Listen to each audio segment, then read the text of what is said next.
class 9th last पे पढ़े आवाज़ quadrilateral basics यत मज़ आखपुर what is quadrilateral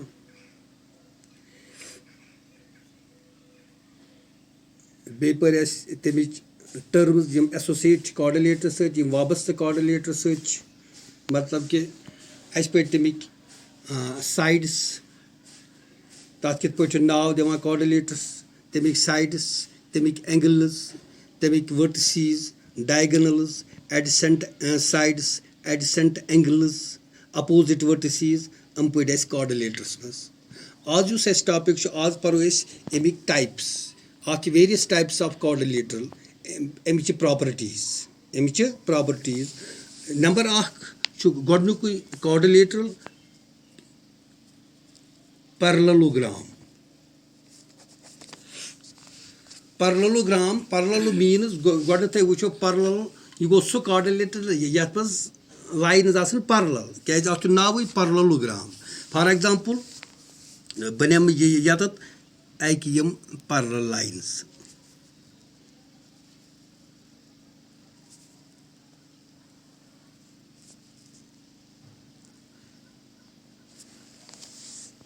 ये बनो parallelogram अथ नाव ABCD गो कि parallelogram वन तथ quadrilateral गोडनथ वन बह कि quadrilateral ऑलरेडी तुम बे वो सह क्लोज्ड बाउंडेड क्लोज्ड फिगर अक यह parallelogram तु क्लोज्ड फिगर यथ साइड्स यथ एंगल्स अक यम गई साइड्स इथे पे एंगल्स इथे पे वर्टिसीज इथे पे बनस डायगोनल्स इथे पे adjacent sides adjacent angles opposite vertices गो कि quadrilateral यह parallelogram क्या यह quadrilateral गो यह सो quadrilateral गो वो parallelogram is that quadrilateral in which opposite sides pair of opposite sides are parallel in which pair of opposite sides are parallel pair गो मिसाल AB तो CD pair हम पानवे parallel BC तो DA तो ब्या pair side उन ब्या pair हम तो पानवे parallel गो कि वनो कि parallelogram is a quadrilateral is parallelogram हसा सो quadrilateral यथ मज pair of opposite sides parallel pair of opposite sides parallel तेल लेखो पे AB हसा parallel to CD and BC parallel AD आसान sides equal तम परो नेक्स्ट मज क्या प्रॉपर्टीज कि फिलहाल दम अमुक ओवरव्यू तुम यी हना कि अस पोर कि parallelogram is a quadrilateral in which opposite sides pair of opposite sides are parallel in which pair of opposite sides are parallel bay parallelogram symbol एक पे लेखा parallelogram एक ये गो parallelogram ABCD या हेको इत पे लिखित quadrilateral symbol QUAD तुम वो मे ओतर quad means गो 4 lateral means गो sides गो 4 sides गो quadrilateral वन तथ फिगर ये 4 sides आसन गो लेखो quadrilateral ABCD is a parallelogram एक पे symbols shots अम पे ब्या अमुक ब्या टाइप तथ वन rectangle बह वन तुम इत पे बह बना ये rectangle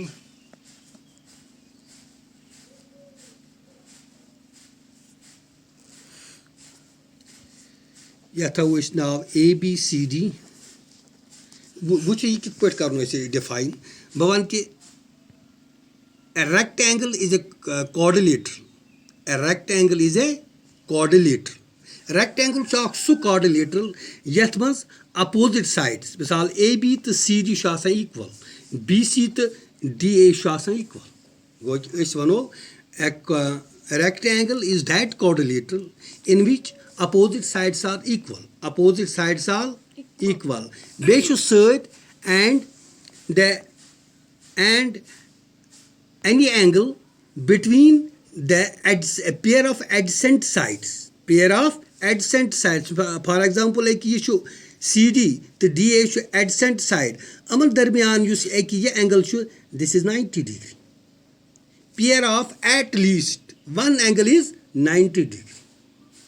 Okay. A quadrilateral, a rectangle is that quadrilateral in which opposite sides are equal and at least one angle between the adjacent sides is 90 degree. Is 90. You shouldn't जरूरी बोवन ये कि अकोई एंगल चार 90 आती all angles आसान 90 degree मगर तुम कर बो तो explain तुम कित पोट 90 degree आसान या है को इस पोट इस वंदे ब्याक definition वन पर a rectangle is a parallelogram. A rectangle is a parallelogram in which opposite sides are equal. In which opposite sides are equal. Go कि AB to CD, BC to DA, हम show पान में equal. And the Yama sides पान में parallel गए.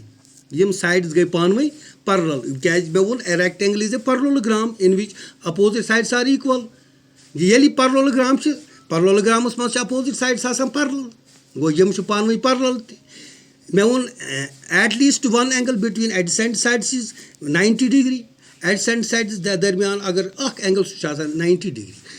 तेल है बुता इत पोट ये explain कर यम साथ ऐसे वनो कि यम ज line यम हसे chupan में parallel. यम lines chupan में parallel. ये गो यमन transversal. क्या गो transversal या तो ये angle 90 degree.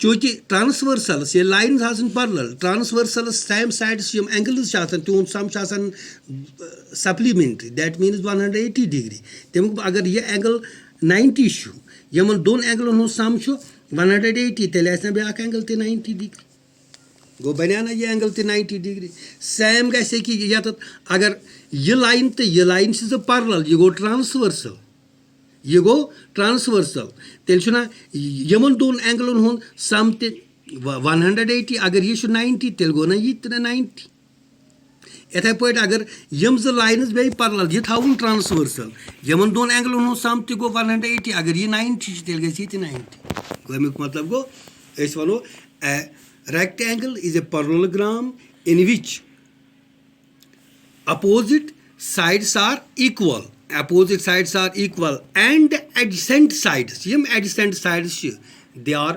perpendicular to each other कैसे हम perpendicular शु बनावा 90 degree angle ये लिमो 90 degree angle वो तें तमुक मतलब वो यम adjacent sides आके किस perpendicular वो ये गया ब्याक definition कि a rectangle is a parallelogram in which opposite sides are equal and the adjacent sides are perpendicular to each other. Adjacent sides are perpendicular to each other. गो तेल है कोई चीज़ या इत पर लिखित अगर मैं लोग rectangles much opposite sides equal गो AB गो बराबर CD and BC equal to DA. बे क्या वुनिस angle 90 degree go angle A equal to angle B equal to angle C equal to angle D equal to 90 degree. ये गई केमिच definition यम गई यात मान से ये वो ऐसे आसो जो कोऑर्डिनेटर्स मत कोर में डिफाइन ये कोर में पैरेललोग्राम्स मत डिफाइन इथे पोट पत ब्याक स्पेशल टाइप सुगो square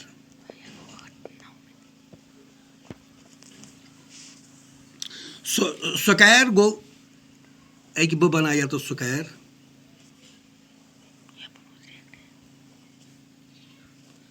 A B C D square definition गई इत पोट अगर भी quadrilaterals मत करें define a square is a quadrilateral in which all sides are equal and the adjacent sides are perpendicular to each other.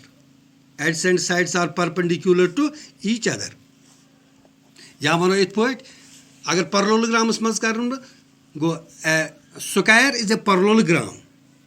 Well, parallelograms must also opposite sides parallel go कि tel AB to CD parallel, BC to DA should parallel. Go S square is a parallelogram in which all sides are equal. All sides are equal. That means AB equal to BC equal to CD equal to DA equal to DA, and adjacent sides are perpendicular to each other. And adjacent sides are perpendicular to each other. The angle between the adjacent sides is 90 degree. Adjacent sides is 90 degree. Go yat mat lako is word AB equal to BC equal to CD equal to DA equal to DA, and it word lako angle A equal to angle B equal to angle C equal to angle D equal to 90 degree. Ya hakules you square core me parallelograms mat define. You could as quadrilaterals must define. You can by rectangles must define. Go a square is a rectangle. A square is a rectangle in which all sides are equal. All sides are equal, and the adjacent sides are perpendicular to each other. Adjacent sides are perpendicular to each other. Rectangles must adjacent sides are perpendicular to each other. So squares must go as square is a rectangle in which all sides are equal and the adjacent sides are perpendicular to each other. Go other thing go you square test clear.